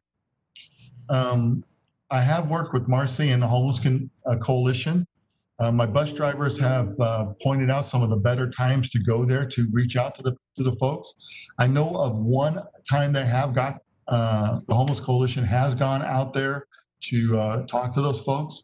And if I'm not mistaken, they said they did reach out to 2 folks that they did bring into their services. Unfortunately, though, I'm not sure if it is a homeless situation or a police situation, due to the fact that might be they might be doing something illegal there with drugs or something else. My drivers are calling it in, and we are calling it into the sheriff's department when we actually see something illegal there. And they're also calling it in, and we're talking to the Homeless Coalition when we see a lot of groups there. The most prevalent time that they're there is if there is no weather, and it's 1 to 3 o'clock. Mr. Scheibel. Yeah. I agree with Commissioner Starkey. This is Chairman Starkey. It's something we continue, and I'm not saying that you're responsible for the solution by any means, but it's something we continue to talk about. I drove by Tuesday, and Commissioner Starkey's right. They're either in the shelter or they're behind the shelter. They leave garbage behind. I saw a man standing up in the middle of the field urinating about a month ago in that area. It deters anyone that's actually wanting to ride our bus and use our transportation system. It's something we continue to talk about. We say, the sheriff's office needs to get involved. We need to figure this out. I agree with Catherine Starkey, or with Commissioner Starkey. Let's see who owns that land. Let's see if it can be fenced off. Because if they're not in the shelter, they're behind the shelter. There's garbage left behind. It's a huge deterrent for riders that actually want to ride the bus. I would get rid of the bus stop, and just have the sign for a while. Maybe there's no place to sit then, so I don't know. Well, so it cannot stay the way it is. It just can't. No. We can do that. That is entirely possible. We can remove this. I mean, it's just a bunch of bolts. We can pull the bolts out and just pick it up and move it away and relocate it somewhere else, possibly. Commissioner Mariano. I was going to say the same thing. I mean, if they have the shelter there, they're going to go under there. And Kurt, I deal the same thing. I mean, maybe you don't see it, but at Beacon Woods at the Walmart there, same thing goes. I mean, I've got the Ag Center that's shut down. They still feed people on days. They're still hanging around. Matter of fact, I'll give a shout out to Secretary Wynn. He's helping actually put some riprap down there to keep them from going under the bridge, living as trolls under there, and just kind of like, I got more trash in that canal from that. So I think if you want to look at taking that out, I think it's a great idea. Even a bench with a high bar on it, so they don't want to even lay on it, or just even leave it blank for a while. And the same thing I think you could do at Beacon Woods. So I think it's a great idea to just get rid of the thing. At this, exactly. At this point, I don't think we've exhausted all options after talking about it, and nothing changes. So I'm in favor of it as well. I will get my team on it then, and we'll look at the options. My only concern is that right around the corner is there's another shelter in front of the library that's also very used. We'll keep an eye on it to see where they move to. But I agree with you. We'll get the shelter out of there, at least see what happens, and then move from there. So we'll make that. I'll make that happen for you all. Commissioner Moore? Just real quick, and I agree. Just remove it. I don't think they're all homeless people either. I think you have a lot of loiterers there. Yeah. Just that is true. People that like to loiter and hang out. Yeah. So I'm just saying, I wouldn't say they're all homeless. You just have a lot of people, unfortunately, are loitering there that like to booze it up during the day, and that's the place they choose to do it, unfortunately. But if you move it, take away the shelter. I mean, unfortunately, people got to stay out in the sun a little bit, but maybe those people will go in and purchase something in Wawa, and while they're waiting for the bus, and come back out and catch it when it comes by. Okay. My normal report, I'll just go into that right now, but I will get that removed for you. Give me a couple of weeks, and hopefully by the time we meet next time, I'll have some good news for you. Good news is all 8 of our new buses that the commissioners you authorized last October are here, and they're on the road. The drivers like them. They all have driver barriers. The only complaint is that there's a little door that rattles too much, and so otherwise the drivers love them. So they're all on the road, and you'll see them out there. You can tell they're news because we're still working, getting all the PCPT logos on them right now. So we're working with Blackjack to get those all wrapped up with the PCP logos or with new advertising on them. Additionally, the comprehensive operational analysis will be coming forward as a board agenda item. We should be seeing that in about probably the second meeting in September. You'll see that coming forward. And one of the key caveats of that is meeting with everyone that's on this committee to get their insights as a stakeholder on where transportation needs to be going in your community, in your area, and what the goals are for there. So that is coming and moving forward. Additionally, we're starting to see a rise in our fixed route ridership to pre-COVID levels. People are wearing their mask. We have not had any issues with people refusing to wear masks. And we're making things happen here at Pasco County. Beyond that, we're keeping the wheels rolling and making sure that people are getting where they need to go. Other than that, I'll take any more questions that anybody may have for me. Thanks so much, Commissioner Scheibel. Question. Commissioner Mariano? Or go ahead, Commissioner Mariano. Which one first? Commissioner Starkey, go Thank ahead. you. I just wondered if you had an answer to my question on the microtransit. I know that was something coming out of Dave Engel's office, but I assume that you guys are working together. Yes, ma'am. Yes, ma'am. Unfortunately, the company is saying that they're a monopoly or they're the only ones to do that, and they're not. There's another company called Move It. There's another company called Beep that provide the same thing. We are looking at those different options, and I know Stacy Ziegler over in procurement is looking at the different options, and I have been involved in some of those discussions. I'm not sure where it is because of the actual amounts, but I don't know if Mr. Blackshear might be able to provide even more information on the status of that RFP. But I am all for microtransit. one of the things that is part of the COA is looking at how we might be able to, once we get that's actually the next step, is how can I use microtransit or even autonomous vehicles in Pasco County to better serve our citizens? So that is part of that whole along the lines of that. Kurt, I met with the BEEP folks and moved them on to some of our staff. Now, my understanding with the BEEP is that's a fixed route, and eventually an autonomous circulator. That is not what we were talking about in that study area. What we were talking about in that study area is an on-demand small shuttle service. Right. And I don't think BEEP does that. Yes and no. BEEP also has the planning side of that also. So you're correct that BEEP has the autonomous small demand fixed route type of thing. You are correct on that. But the on-demand microtransit, honest truth, I think microtransit would be perfect for Dade City, except for Hills areas. That's where I think those will be very appropriate for. But I'm not sure where the actual thing is because other than just being a consultant on the, hey, is there more companies other than this one company? That's the only questions that have been given to me. Like I said, Mr. Blackshear may know more about it than I would.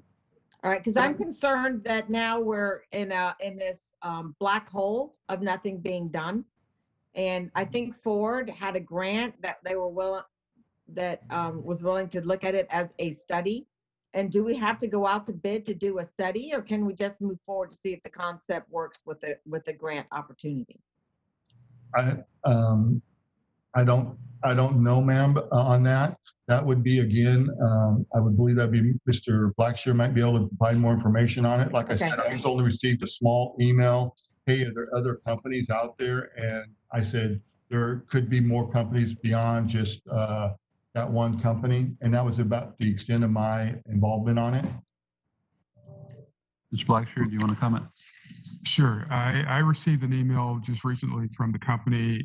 The question on the MPO's end is that we're a planning agency. We're have planning dollars. So even when this came up and I've questioned staff, and this occurred prior to me coming on board, one of the questions was that we want to make sure that those dollars that are being utilized for this microtransit project are planning dollars and not something that's going toward implementation, because that's a no-no. And that's the one thing that I did receive an email from the company, and I will get back to them at some point, either today or tomorrow, to find out. As far as the purchasing part, I'm not sure about that. I haven't been privy to that. As Curtis said, if it's something that has been a problem with purchasing, that may be an issue on that end, but I'm not sure as to where we are or where Pasco is with regards to that. Thank you. Commissioner Mariano? Thank you, Mr. Chairman. Kurt, I want to compliment you for doing such a great job working with Blackjack Media Group. Recently, we just had a group of businesses that couldn't afford to do a bus on their own, kind of unified together, and they had I don't want to say 14 or 20 businesses out there that all had a spot on the bus. And Kurt, you did an awesome job, obviously, getting the buses to them on time to get ready for the event, and then having it there for them. All the help you're giving them to help them turn it over, which actually generates more money for us, more advertising we get. They were very, very appreciative. The whole group was. So I do appreciate the great work you're doing there. Thank you, sir. And this micro transit just brought up an idea. I was just over at Green Key Beach. They just put a brand new seawall out there. It looks good. We're going to actually take a look at improving that whole beach area, the swim area coming up. But it might be a good thing, because I had a gentleman that wanted to do some type of small little shuttle bus, maybe down at Clark Street or Sun West, going back and forth. But I'm thinking maybe for downtown Newport Richey, back to the beach, because while I was there that night, there was a whole bunch of people down there for the sunset, driving up and back. That might be a great amenity thing that you could get maybe some transit provider, like I've seen in other cities, where they just kind of go from point A to point B. And create a shuttle where they can get advertising dollars for it to make it happen. And there might be a good little shuttle there for downtown Newport Richey going back and forth. Commissioner Mariano, I actually, and hopefully they met with Commissioner or Councilman Starkey, because I gave them his contact information. That there's one little caveat that I'm not sure if that can cross US 19. And I don't know if the secretary is still on here. I wondered if it could go on the golf trail going under the bridge to connect downtown Newport Richey to Port Richey, and that was something that they were going to be talking about when they met. But Jeff, did they meet with you? No, I haven't heard anything. So you might talk to Mary Helen, because I think Beep has been meeting with Mary Helen, and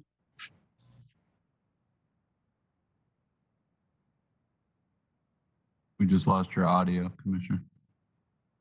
I thought that was thinking along the same line as you, Jack, that it might be a great little circulator to go from downtown to the whatever we're going to call that waterfront district.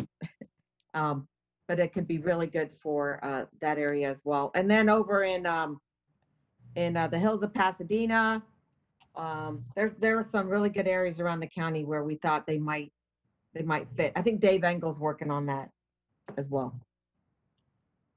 Something I am looking into for future is a trolley type of bus.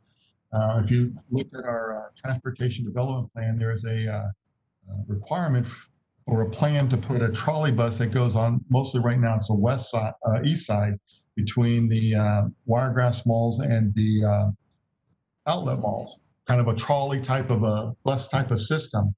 But I was not thinking that small. I was thinking if I can get 3 or 4 or 5 or 6 of those, there are places like where I can take people to the beach and back. Going around various other locations like you were mentioning, or maybe on the Christmas time, we run a trolley service through the safety park Christmas lights, or various other things that could happen that we might be able to do. We're in the very beginning stages of something like that, but I have written those down, and I am looking at those exact type of things where we can do something like that on a weekend service, where we can do it on a Saturday and Sunday and have a pickup point somewhere on like a park and ride in Newport Richey, and we free rides to the beach, drop you off, pick you up. Every half an hour we are there, and go back and forth. Big tourist traps, or tourist traps, I should say, tourist generator, and hit the also at the hotels. And then now that's a benefit for anybody who wants to come down here. Hit some places like, over there, was that Sam? I can never remember the name of the street over there in the north up in Hudson. There's areas up there too, where there's nice places to go. So we are looking at exactly those type of things. All great ideas, and like Commissioner Mariano brought up and Commissioner Starkey, the waterfront to and from downtown in Newport Richey, and even I'm thinking once the Hacienda Hotel opens, that might be a nice little pickup spot for a mini transit like that to go out to the beach and watch sunset, then come back downtown. So there's a lot of great ideas out there. Yeah, we had talked, I know on the east side, because I know we don't have beaches, but we got lots of other things. And I know we have toyed with that idea. I know the TDC for a while had tossed around some things, but especially here too. And with the tennis center and with Sky, there's lots of opportunities for people that don't want to get in from attracting tourists and having some kind of day pass too. There's a lot of opportunities there. And things like capture that. Different audience. Absolutely. And like you said, in Dade City, East Pasco, West Pasco, things like that help create a sense of community. And it's just gonna. In St. Leo, say the university. I mean, we have talked about. We've never, there's just lots of. I think that's definitely worth a discussion on its own. So. Absolutely, Mr. Blackshear, you wanted to comment? Yes, Mr. Chairman. Before I forget, I was informed earlier that we do have 2 citizens waiting at our Dade City kiosk location, so that prior to adjournment of the meeting, if we could allow them to speak. Can we go ahead and do that now? We can, if they're ready. Mr. Schreiber, did you have anything else? No, sir. Unless anybody else have anything for me, thank you for all your good insights. I appreciate it. Yes. Is there any, before we move on, is there a rep from FDOT as well? Could we do that before the kiosk? Or you want to do the kiosk first? It's however you want to do it. Comments in case you want to comment on anything that was brought up. Okay, so we'll do FDOT first then? Yeah, you need to do FDOT first Okay. before you do public comment in case they want to comment on FDOT. That's why you do one at the beginning, one at the end. Perfect. So do we have a rep from FDOT today? Sure, I believe that there's representatives from FDOT that's on the line. I believe Secretary Gwynn may be speaking too. Todd, could you elevate them? Yep, Secretary Gwynn's on. And who else would you like? I think he may be the only one. Good morning. Can you hear me? Yes, sir. Yes, sir. Okay, great. Yeah, if there's a question I don't have the answer to, I can hopefully call somebody in who may be also on the line. But really, just was going to give you a brief update. We do have a lot of work going on right now, and fortunately, over the past 5 or 6 months, we've actually been able to get additional work done and finish some projects a little early and progress others more quickly than we had anticipated, primarily because our traffic volumes were lower. I will say that Pasco County, quite honestly, the traffic volumes did not drop nearly as much as in other counties. So we noticed that along US 19, for instance, in Pasco, we saw very little reduction, whereas 275 in Hillsborough County saw a huge drop. So, but it's getting back to where it was before. A few projects I would just highlight. We were able to open up, I think probably a month or two ahead of time, the new roundabout in Trilby. We still got some work to do with landscaping and some lighting that still has to be completed, but it's in its final configuration now, and we think that'll be a really good benefit to that area. Also, you've probably noticed that we've been working hard on the State Road 52 projects, both the realignment that Superior is making great progress on, and also the one that goes through the US 41 intersection. Also, we worked with the county to get the Overpass Road project under contract, and so they're in the design phase of that now, and should see some activity on that not too far down the road. But the only thing I'll give you, I don't have a whole lot of information I can share with you at this point, but you're probably aware that the state is currently going through the revenue estimating conference procedures to more or less identify what the expected revenue is from the economists over the next 5-year period. Unfortunately, and we kind of knew this was going to be the case, we did see quite a bit of a decrease in some of our revenue sources over the past probably 4 or 5 months, primarily gas tax revenue, some of the dock stamps, and tolls. However, we don't know yet the impacts that it will have on our work program. We are currently looking at other tools that we have at our disposal, such as perhaps additional bonding, other finance methods that we could use to try to keep the work program in progress. The current budget that the governor approved does fully fund our work program, but we do think that when we look out over the next 5 years, we may see some things that have to be delayed a little bit, but we won't know the full picture for a couple more months. The final, I think, revenue estimating conference meeting is tomorrow, and I think that's when they look at general revenue.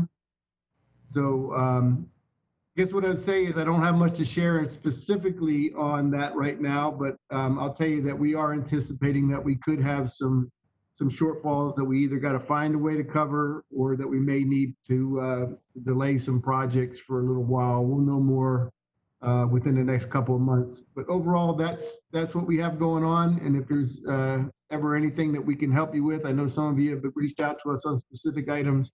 Please let us know. Our staff are all still working. We are continuing to do the work on the road. So with that, I just see if you have any questions. Thank you, Mr. Gwynn. Any questions? Commissioner Oakley? Yep. Secretary Gwynn, I'd just like to thank you for your action and moving so fastly for us, the roundabout there at 98 and the Trilby area, Trilby-Lacucci area there. So that's going to mean a lot to those citizens. I've had some comments about it. They were concerned about the movement of traffic through there. But I think once that gets open real well, they'll understand it and it'll move through there very quickly. Most of them have that you see in other areas. And I think that's a great fix for that problem we've been having with the loss of life and accidents we've had in that area. So, and for all the other projects, the realignment of 52 and the work done on 54 and all that, we appreciate everything y'all have done to do this work here and most of it's in my district. So I certainly appreciate that. And it's amazing once these items, the 54 and the realignment of 52 and some more roundabouts happening in our area, it's going to be amazing at how traffic will flow in our area and make a big difference in what we see today. So it'll be change of the way people travel around our county and especially the east side. But I certainly appreciate everything you do. Thank you. Commissioner Mariano? And me too. Yes. And Mr. Secretary, I'd like to thank you as well. Your engineers helped us with a frontage road over in Jasmine Lakes that goes underwater, and I think we got a good solution for that. So thank you very much for that. The landscaping on US 19 looks phenomenal, and I want to thank you. I know we had a good long discussion with staff about doing from the north of Hudson Avenue, but I think having those palm trees in place as opposed to other things is going to look great because it does look fantastic up and down 19. And over in Beacon Woods Drive, we are working. The contract is doing very quickly on the roundabout we have at Beacon Woods Drive going out to 19, and hopefully we'll keep everything moving to get that light in place. And I just want to ask you a question on County Line Road to work with Spring Hill, to work with Hernando County. Is there anything more we need to do to help them try to get federal money in your recommendations?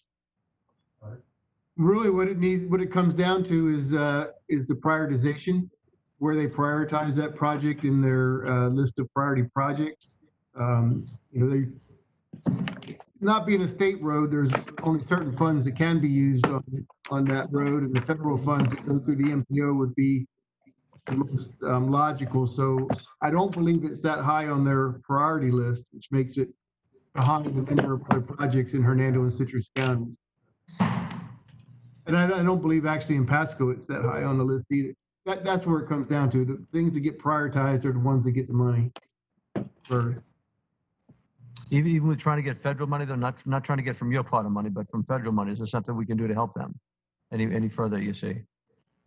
The prioritization process is how that federal money is determined. What we do is we take the priority list and then we try to fund the top ranked items as we go each year. And sometimes we might have to skip over a project because we don't have enough, and maybe that's higher in priority, but right now, they're not high enough that we're going to make the cut in terms of. So if the MPOs were to prioritize that higher, that would be what would cause us to be able to assign the money to that project. Okay. Thank you very much, and thanks for the great job you do and your team. Thank you. I have some questions. Also echo that we enjoy so much working with you, Secretary Gwynn. First, I see that we have our first fatality at Starkey and 54. There's a memorial off to the right that someone has planted the cross and all the flowers. So I don't know the history behind it, but I noticed it the other day, sadly. Second, I sent you a screenshot from a newsletter, and I don't remember if it was from one of the business magazines or one of these newsletters we get from some state organization, but it said Miami-Dade advised to fast track transportation projects now. Miami-Dade County decision makers should now be moving as many worthwhile transportation projects as possible to the starting line in order to take advantage of free-flowing federal funds. The Citizens Independent Transportation Trust executive director, so that was a comment from him. The county for years has sought hard to get dollars from Washington to help pay for its myriad mobility projects. So are there extra funds coming out of Washington, and do we have any opportunity to jump on that during this time? Well, there has been some funding that's come out. You may have seen recently some funding was released for federal funding was provided to Pinellas County for their bus rapid transit project that's going to connect St. Pete and the beaches. And there also was some federal money that came out for electric buses, and there were some of that come to our region. I think what they may be talking about in Miami, Miami has a fairly large dedicated funding source for transit. Part of the key with getting the federal transit money is the local matches. Broward and Dade counties have dedicated funding sources for transit, which that may be what they're talking about, but I'm not aware of any major increase in the transit, generally, the transit funding that's being allocated. I wondered if this was in relation to any of the COVID money that's been coming out and trying to get some money back into the community. So they've have they added any infrastructure money, shovel-ready projects or anything like that, like we did? I recall when in the Obama administration they did that, and there was some money that actually the county got some of that money, and we used it to build the trail along the Cubulus from downtown Newport Richey to the Starkey Wilderness Park. And I know Hernando County used it to resurface the trail along the Suncoast Parkway. So and that was like a stimulus money during the recession. Yeah, and guys, we've worked with their staff to put together a list of cases of stimulus. Okay, so my folks are telling me that they're working with your staff. I guess in case there's any stimulus money that comes out that would be available for that, to have projects ready for it. So our staff and your staff are working together to identify potential projects. There was some additional transit money, I know also, that was allocated to some of the larger transit agencies around the country. But I don't think it trickled itself down to even to like a heart size of an agency, other than the CARES money that was provided to them. Okay. All right. That was my my comments. Thanks. All right, I'll look into that fatality. I hadn't heard of it. I'll look and see what that was. I just saw it this week. Okay. Thank you, Commissioner Starkey. Anything else for Mr. Gwynn? Thank you so much for your time, Mr. Gwynn. We appreciate you joining us today. Before we move on to the citizens' comments, I just checked my phone. Commissioner Wells had texted me well over an hour ago and said he was trying to log in. He had some technical issues with WebEx, I guess, so he was trying but was obviously unable to do so. I believe Mr. Kersey could possibly assist him with that. I did. I sent him the links that he needed and still didn't come in. Nobody reached back out to me to offer assistance. They asked me if he was needed for a quorum, and I said no. So I think he might have moved on since he was having trouble. Okay. Do we have the citizens lined up for their 3-minute comments? Yeah, it's my understanding that it's online and they're able to see.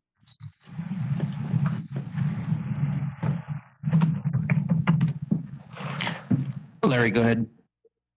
All right. Thank you. Sir, please state your name and address for the record. My name is John G. Herrick Jr. I live at 8826 Poe Drive, Hudson, Florida, in the Estates.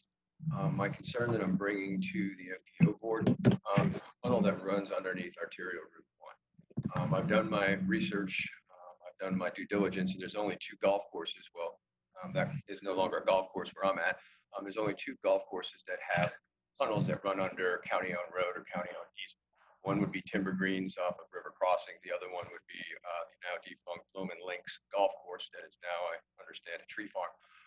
But there is a tunnel that runs under that road that hasn't been maintained. Commissioner Mariano has been working very well with us, and recently they have started some progress on the sidewalk and the gully that has been washed out. What that originally was deeded for in that township there was for golf cart access and pedestrian access between Fairway, Oaks, and the Estates. I know there's a bunch of municipalities that are trying to get golf carts access in their cities. We've had that, and it feels like it's being taken away from us. That tunnel actually serves as a slough or an aqueduct, from what I have done my due diligence, I believe, was deeded over for pedestrian access and golf cart access, along with a slough or an aqueduct for stormwater management for FEMA. We have had 19 flood over before, and that's under arterial route Pasco 1.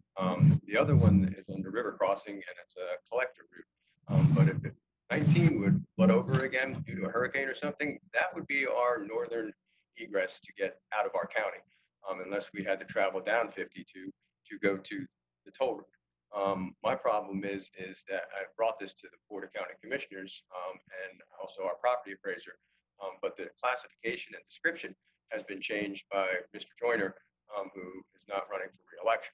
And I know Commissioner Wells will be taking that seat next. My issue of it is the overgrowth and the trees were planted before the man had an application. I know Mr. Mariano sent out a letter to Mr. Rubio, Gus Bilirakis, I believe, and Mr. Chris, state representatives on this issue. I don't know what has happened with it, but I was told that the only person that can change the description of the pine forest now is Mr. Joyner, who's no longer going to be there in another month or two. But the biggest thing is I'm afraid because Hole 12 and 17 are retention detention ponds that are not being maintained. So stormwater egress from the east side, which arterial route 1 is a big demographics for us for our house seats 36 and 37 between Miss Mariano and Mr. Zika. So I think it has importance not only countywide but statewide for FEMA and flood. It has water access in the description of the tunnel in the deed that it is an aquifer or a slough for stormwater management. And the last FEMA plans I saw on the 25, 50, and 100-year flood brings it to it.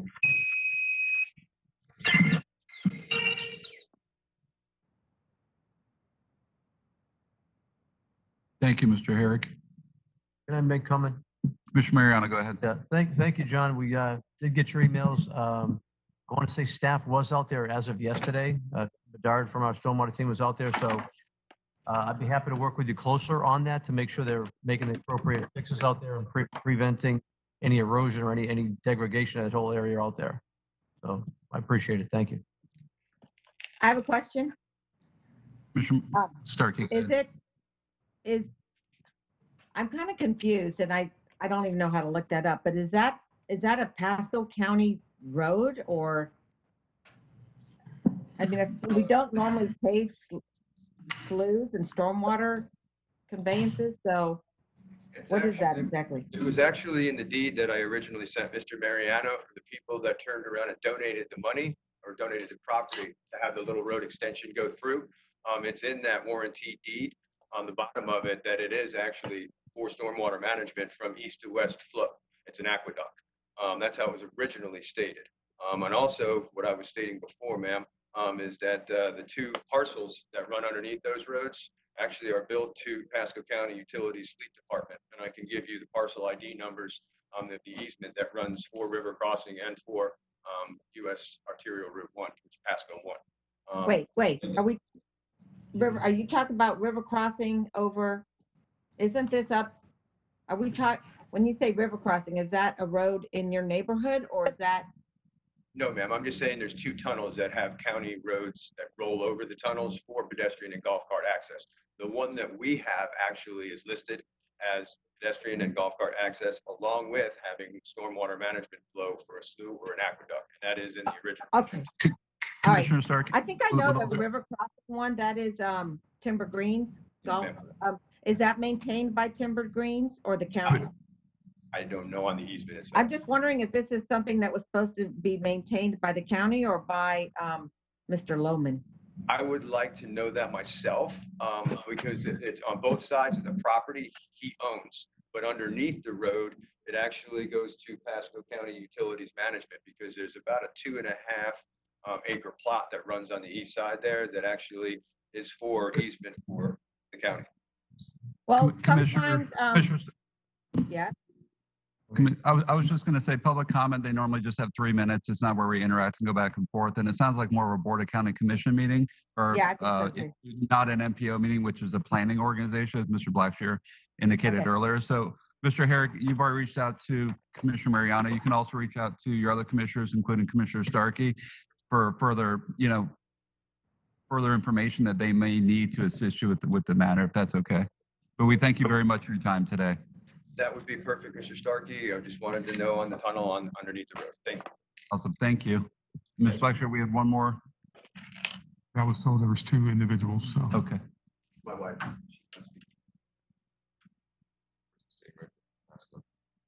Ma'am, are you next? He said that was his. Todd was there. I believe that he said that was his wife. Okay. Did she want to speak as well or no?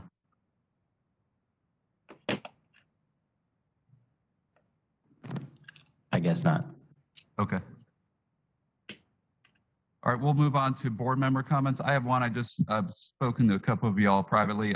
My wife and I have moved or purchased a home outside the city limits of Newport Richey. It's not something we had planned to do when I ran for my 3rd term, which I'm a little over halfway through now. So we're going to be moving into that home the next 2 to 3 months, in which case, when that happens, I will no longer be eligible to be on the Newport Richey City Council nor the Pasco County MPO. So I will be stepping down as chair. I spoke to Lance Smith already. He's our vice chair. He will be stepping in once I step down, and we will have a new rep from the city of Newport Richey sitting in my seat in probably 2 to 3 months. I just want to let the board know while we're all together.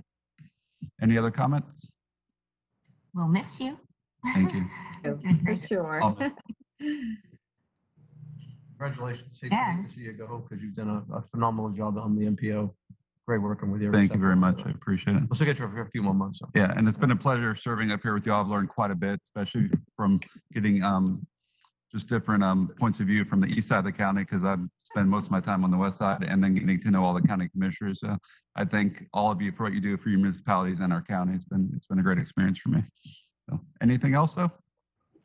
All right, we'll adjourn the meeting. Thank you so much, everybody. Thank you.